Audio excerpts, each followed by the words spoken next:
Hello, I'm Andrew Shoemaker, the founder of Nimbus DDoS, and in this video I'm going to be talking about some of the challenges of DDoS preparedness. My contact information is at the end of this presentation, so feel free to reach out to me if you have any questions about this presentation or DDoS attacks. And also feel free to contact me on LinkedIn if you use that platform. I have a lot of material to cover, but very quickly, my personal resume before Nimbus DDoS is over 20 years of experience in DDoS attacks working at some massive scale consumer websites. As for my company, Nimbus DDoS is the industry leader in vendor-neutral DDoS attack preparedness services. And we were founded on one simple idea, which was vendor-neutral testing. So our vision is to provide the highest level of DDoS expertise to help our customers achieve the level of DDoS preparedness that their business demands. Again, I have a lot of material that I want to cover today, so I'm not going to give a big sales pitch, but what I do want to call out are our two primary offerings. The first is our DDoS testing platform, which allows organizations to proactively, safely, and legally test their defenses with real-world DDoS attacks. The second is our attack reconnaissance, which is a non-intrusive black box style scan of an organization to help them identify their DDoS weak points. Now, before we can talk about the challenges, let's briefly do a high-level picture of what DDoS attacks are. Now, people often think about the distributed nature of an attack, but the important part is actually the denial of service part. So simply put, a DOS attack is any attack that prevents a legitimate user from accessing a resource. So there are two important points here. First, it means that the attack doesn't need to be very large. We hear, about these large attacks in the news all the time, but the majority of attacks are much more modest in size. And second, when I say resource, it can mean anything. We often think about web servers, but it can be a database, a phone system, or just about anything. And then as for the distributed part, that's just a way for attackers to make their attackers larger. Now for InfoSec people, this next slide is going to look very familiar. This is what's called the CIA Triad, and it's used within the InfoSec community to categorize and guide policies and risk. I think it's important for everyone in business and IT, though, to understand where DDoS fits within the larger scope of information security. When people think security, they usually think of the confidentiality and the integrity sides of this triangle, since these are all about keeping your data safe. And these areas are where you see many of the traditional security appliances and procedures fitting in place. And I've got a few listed here on the slide. But what about availability? People often forget that security isn't just about keeping your data safe, but it's also about guaranteeing that your users have access to that data. And when people think of availability, they usually think about redundant equipment and redundant internet pipes and things of that nature. But the reality is that DDoS attacks are one of the few areas where a malicious party can affect your availability. And this puts organizations at a very high level of risk, since the attacker is basically in the driver's seat, and they often end up being reactive rather than proactive. And companies often spend a huge amount of money on things like redundancy to achieve availability while completely neglecting their DDoS defenses. So now, why do DDoS attacks work? The answer is actually pretty simple. In most cases, it exploits a bottleneck in the architecture. On the right-hand side of this slide, I show a common application delivery model with things like routers and firewalls and load balancers, servers, and the like. And those all work together to serve up the application. Now, a software bug or an architectural limitation can be exploited by an attacker on any of these critical path items to cause an outage for the application. And an important point I want to call out is that it isn't always just network bandwidth that's the bottleneck. When people think of DDoS attacks, they usually think of filling the internet pipe, and this is certainly a common attack type, but a significant number of attacks are smaller than the capacity of the target's internet connection in my experience. And on this slide, I've listed a few of the common bottleneck areas, including network, of course, but also CPU, memory, and disk. But there are many more. And one last point I want to make is that every environment has bottlenecks. We did an attack against a small country back in 2018 that had 100 gigabit internet circuits.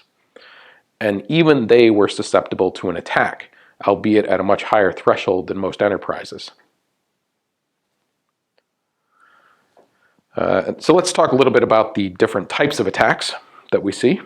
When I talk about these, I'm going to kind of categorize them in three major categories. The first one is what I call the volumetric category. And these are the ones that I think most people implicitly understand and what most people think of when we say DDoS attack. So a simple example of this would be an attacker sending 6 gigabits of traffic to somebody with only 1 gigabit of circuit capacity. Obviously, this is going to overwhelm the circuits and cause massive packet loss. Now, these attacks tend to be pretty obvious because of the large volume of traffic. They end up being very noticeable. Next, we have protocol attacks. On this slide, I've shown a traditional SYN flood. Here, the volume of traffic isn't really that great, but the packets are crafted in such a way that it exhausts connection resources on the target. Just like with volumetric attacks, these can take many forms, but they tend to be lower volume and more difficult to detect because of their lower traffic level.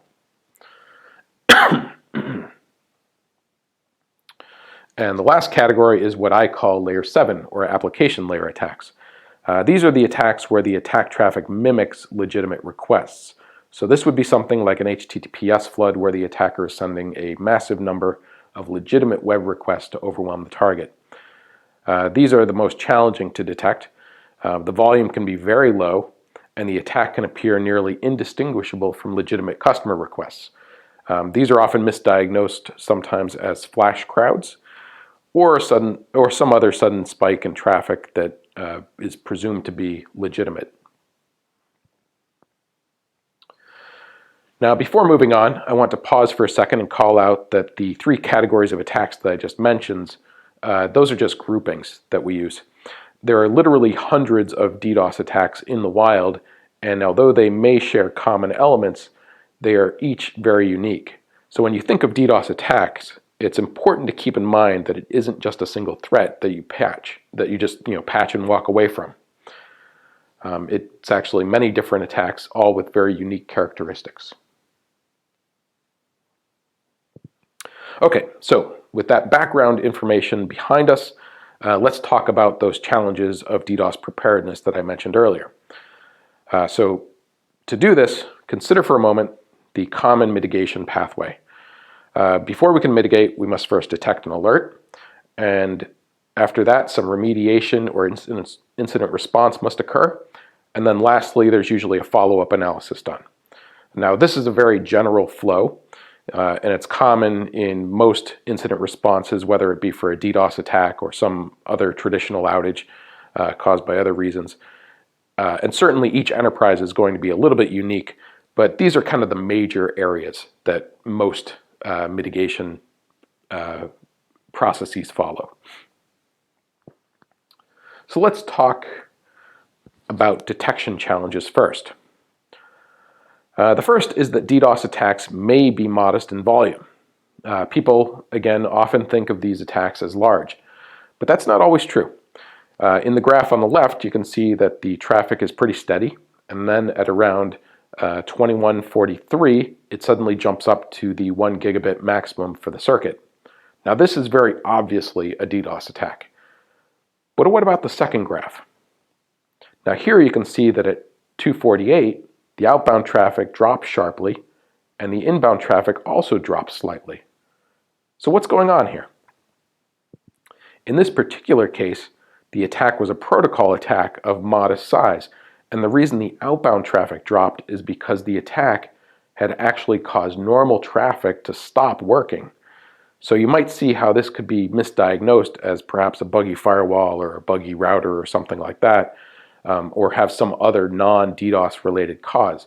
But the reality is this is just as much of a DDoS attack as the first example on the left. The next challenge is that the traffic may be what I call in protocol. And what I mean by that is that it may be legitimate requests. So for instance, in the packet capture on the left, we see what is very obviously a DDoS attack, where there's junk data packets and they're all being sent to the NTP port.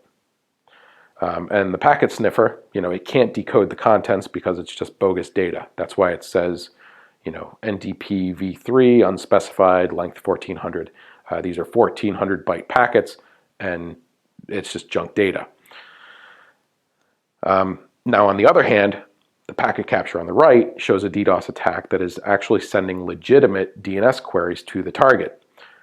So if the target is a DNS server, this might be very difficult to identify and may just appear as an unusually high volume of traffic.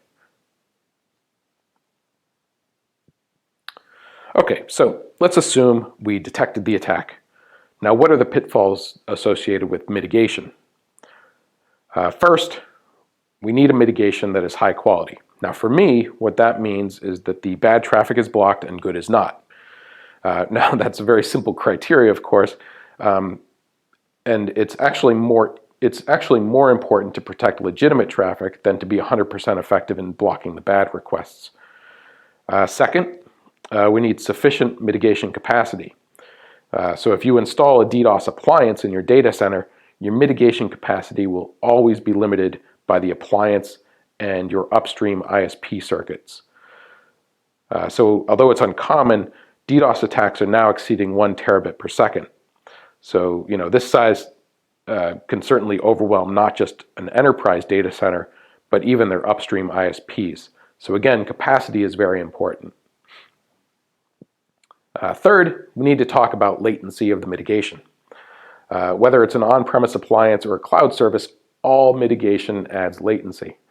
Now for cloud services, the latency is a function of the number of POPs in the provider's network and the quality of their peering.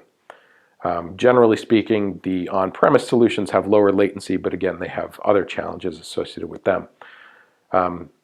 As an example of a cloud solution that might have bad peering or bad quality POPs, you could imagine that if a provider only had a single POP in London, then this would cause massive latency for customers, say in Japan, that are accessing a web server that's also in Japan, because the traffic would have to go from Japan all the way to London and then back to Japan. And then lastly, our last challenge for mitigation is the mitigation needs to be quick. Now, what quick means is going to vary from company to company, but the time to mitigate must be within an SLA that meets business availability requirements. So if you're a bank, you might have a 1-minute time to mitigate target, whereas some businesses might be okay with a 10-minute time to mitigate. The point here is that the mitigation service needs to fall in line with the business uptime objectives. Now, the final area is analysis, and this is an area that people often forget about in the frantic efforts to mitigate.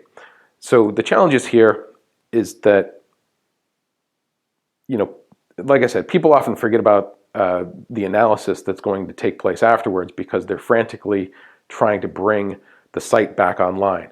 So people forget to collect data during the event, and things end up being very disorganized and very much ad hoc. Another challenge of analysis is that it's very time consuming. So most companies don't get attacked every day. Usually they're fairly uncommon that you get DDoS attacks. Maybe you get one, once a quarter, twice a year, once a year, something like that. So usually systems aren't in place to do that analysis in an automated fashion. So there's a lot of manual analysis and review that needs to be done to achieve those post-attack objectives. And then the last challenge are the various post-mortem questions that pop up. And here I listed a few, but the important point is that you want to be able to answer these questions that might come down from your management. So for instance, the most obvious one, what was the impact of the attack? Can it happen again? Why were they attacked? who attacked you, etc., etc. To wrap up, I want to leave you some takeaways that I hope will help you you and your organization be more prepared for DDoS attacks. Now, the obvious first takeaway is to be aware of these challenges in your decision making. So whether it's deciding on a new vendor or rearranging an incident response process, remind yourself of these challenges and do your best to address each one as part of that. The second takeaway is to think proactively. A common thread across many of the challenges that I mentioned is that they come from reactive thinking. If you and your organization make a consistent effort to approach DDoS proactively, many of the challenges will resolve themselves, or at least be caught before they cause an actual downtime. And then lastly, you need to broaden your viewpoint. If you think of DDoS attacks as simply a network problem, then you'll be blind to challenge areas outside of that realm. As an example, many ISPs don't consider a DDoS attack an issue as long as it doesn't impact their core network. But that thinking is much too narrow. Just ask that same ISP's customer who's being attacked. That customer certainly cares, and the DDoS attack is a mark against the provider in that customer's mind. On a smaller scale, we often see enterprise network teams that consider a DDoS attack similarly resolved as long as the core network is functioning. They often ignore layer 7 attacks, which may cause application downtime, or consider it a problem for the application teams. The reality is that DDoS attacks are an organization-wide problem, and they need to be thought of as that. So thank you for watching this video. I hope this information has been helpful. If you have any questions about the presentation, or you would like to discuss DDoS attacks in a little bit more detail, by all means reach out to me. My contact information is on this last slide. And also feel free to reach out to me on LinkedIn and follow Nimbus DDoS on Facebook and Twitter. Thank you very much.